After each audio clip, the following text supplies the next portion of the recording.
Hello everybody, this is Stephen Howson, and this is a video that I've been wanting to make for a little while. A look ahead of how Manchester United could transition through this season into next season and what we could become, because I don't think we're anywhere close to being the finished article just yet. I think the manager has got us playing with a real steely determination, which might mean that we actually exceed our expectations, and also the sort of ability that we've got in the squad. We might do better than we really should do because the manager has got this steely mentality built into the squad, and you've got players that arguably shouldn't be anywhere near the team performing for the team at the moment, and that's valuable.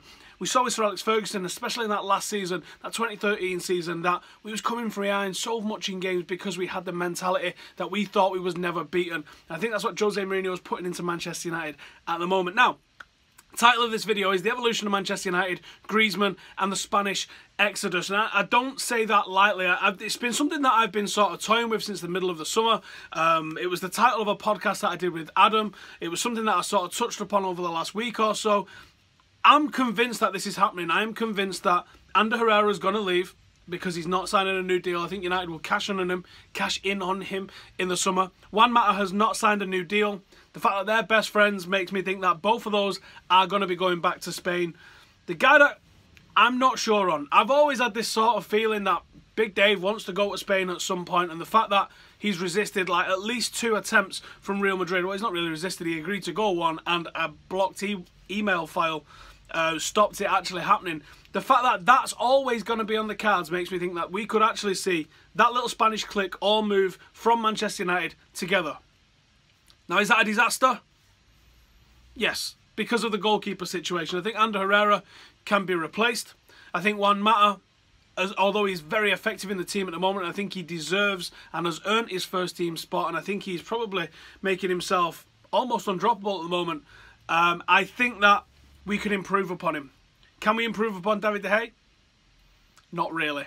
For me, I think he's the best goalkeeper in the world, and I think you have to search long and hard to find an adequate replacement, and I think that's a big thing. We've never won a European Cup without an absolutely banging goalkeeper. Peter Schmeichel, Alex Stepney and Edwin van der Sar have had a massive, massive part to play when we've won European Cups. I don't think this United team is ready to win the Champions League yet. I think there's certain issues around the team that need addressing. I actually think that a midfield three of Matic, Herrera and Pogba would be a fantastic midfield that could compete with anybody in the world. But the rest of the team isn't quite there just yet.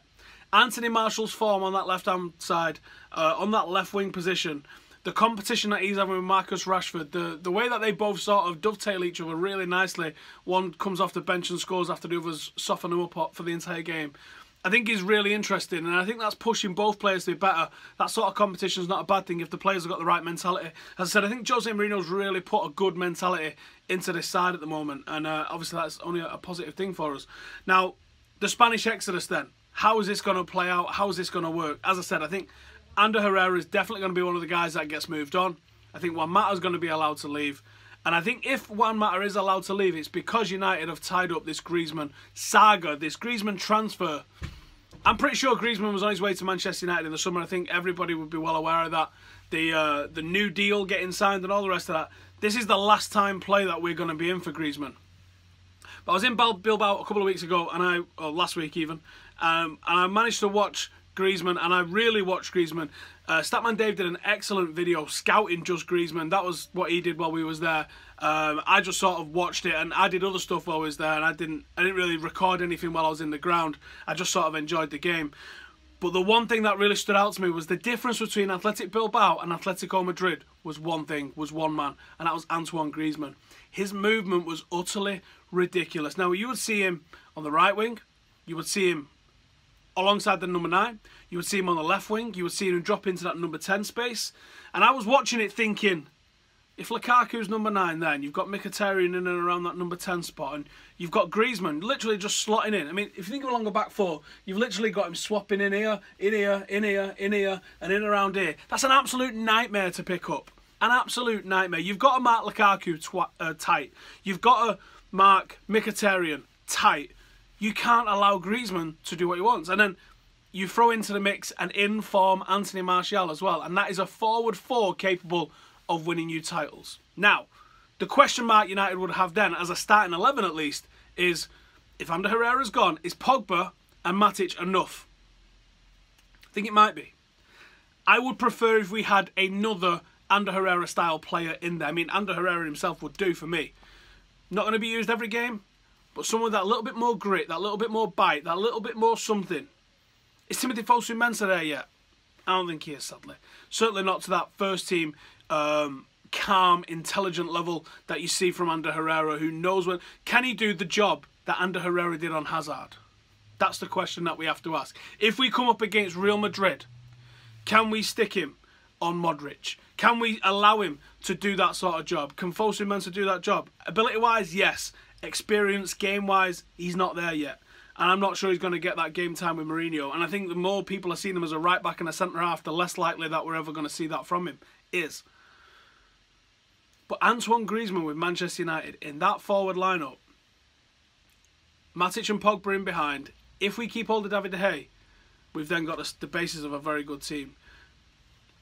Would I take Antonio Valencia as the right back of choice? Can we improve upon him? Yes, we can improve upon him. Defensively, weirdly, he's actually better than he is going forward, considering this is a right winger that's been converted to right back. But his positional play for defending is excellent. His crossing is a bit of a letdown at the moment. A little bit of a letdown. He started off Jose Mourinho's managerial career banging crosses into the box and was like, oh, this is the old Antonio Valencia. I don't know if he's just slipped back into the Louis van Gaal version of Valencia, but at the moment his crossing is not good enough. Now I hear people say Ashley Young is an option at left back because he can cross a ball. He can cross a ball. His crosses look like they're the sort of crosses that are going to do some damage. The truth is they're poor quality crosses, and defensively Ashley Young is not up to the task. If we're talking about becoming a Champions League team, because let's face it, we can win the Premier League in England. As hard as that's going to be with some of the teams that we've got around us at the moment, we can definitely do that. I can sit here to you today and say that I think Manchester United could be the champions in 2018. And I don't think I'll get laughed at. But if I was to say I think United could win the Champions League in 2018, you would quite rightly laugh at me. I think we're a long way off that. So let's look at how, let's not try and be, the big fish in a small pond. Let's try and be the biggest fish in the biggest pond.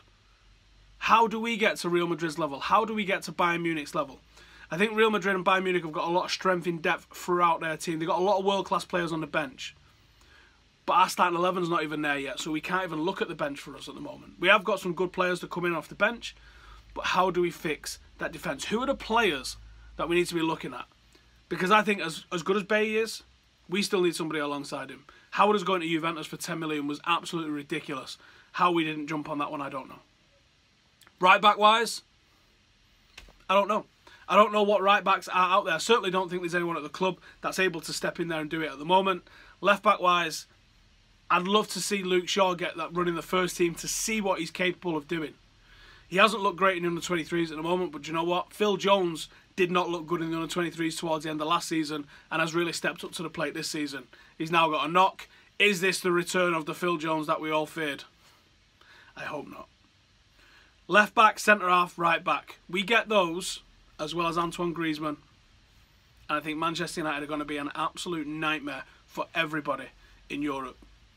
I think we've got the manager to be able to beat you over two legs. I think in Paul Pogba and Mkhitaryan, you've got the sort of players that can unlock a defence. If you bring Griezmann into this team with Lukaku and Anthony Martial absolutely banging the goals in left, right and centre, we might have one of the most terrifying front threes. Forget the MSN.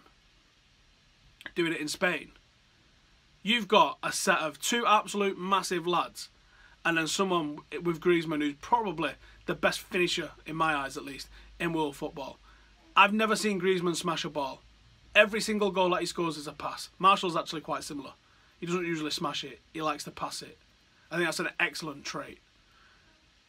So I definitely think the evolution of Manchester United's gameplay at least, certainly if they want to stay with this 4-2-3-1 formation. I mean, I don't like it. I would prefer us to play a 4-3-3. But if we're going to persist with this formation, we definitely need to replace that Ander Herrera character if he is going to go. And we've still got these question marks about left back. Now, Jose Mourinho's been here for 2 summers. Can't fix every single thing in 1 or 2 windows. It was always going to take more. But I think the first thing that we've got to be addressing, and the first thing that we've got to be scouting, is players that can do us a job down that left-hand side. Unless he's going to give Luke Shaw the opportunity and Luke Shaw's able to step up to that mark. But I think it's a massive, massive ask. And it's something I'm really intrigued to see. And Griezmann excites me, massively excites me. As I said, that game against Athletic Bilbao, he was everywhere. He scored a goal that was ruled out as offside. He put the ball in the back of the net when there was a foul. Apparently it wasn't a foul. And then he created all the space, and he was making the chances. He was literally the difference. He was so good. I can't enthuse about it enough. What I'll do is I'll throw the link to Dave's in the description below. Definitely go and check it out. It's an excellent video that Dave did. Well worth checking out. Griezmann, his movement, his touch, his gameplay, what he could bring to Manchester United. He could turn us into European champions, but not on his own. He will be one of the jigsaw pieces, but there needs to be something at the back as well. Every great team we've had has had a great goalkeeper. They've also had great defences. You know, whether that was Stam and Jonsson with Irwin and Gary Neville in '99, or the Vidic and Rio with Evra and Wes Brown partnerships that we had in 2008. We need that level again. Bailly can get there.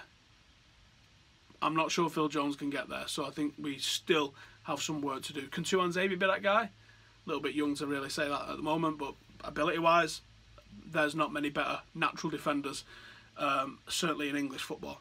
So let me know in the comments what you think. Who do you reckon we should be looking at for that left and right fullback? Is there anybody that you think there is in the club? Personally, I don't think so. Even Luke Shaw. I think time is slipping away fast on whether Luke Shaw can do it. But as I said, Phil Jones shocked me this season after how...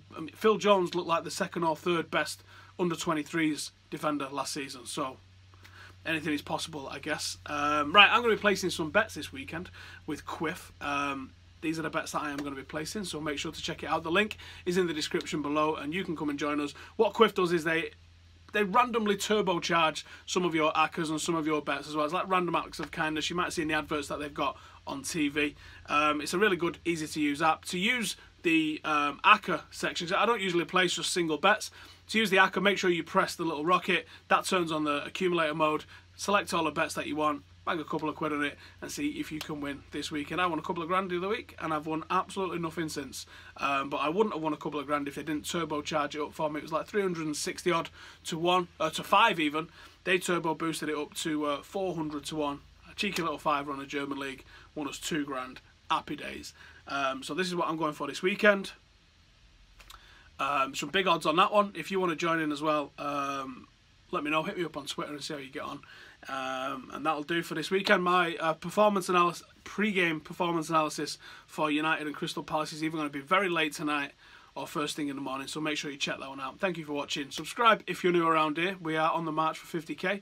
And keep an eye out next weekend on the podcast channel. Go and subscribe over there if you're new, because we're doing a 24-hour podcast to raise money for the homeless in Manchester, and you can get involved loads of different ways. I'll throw a link in the description for that as well. Thank you for watching. See you in a bit.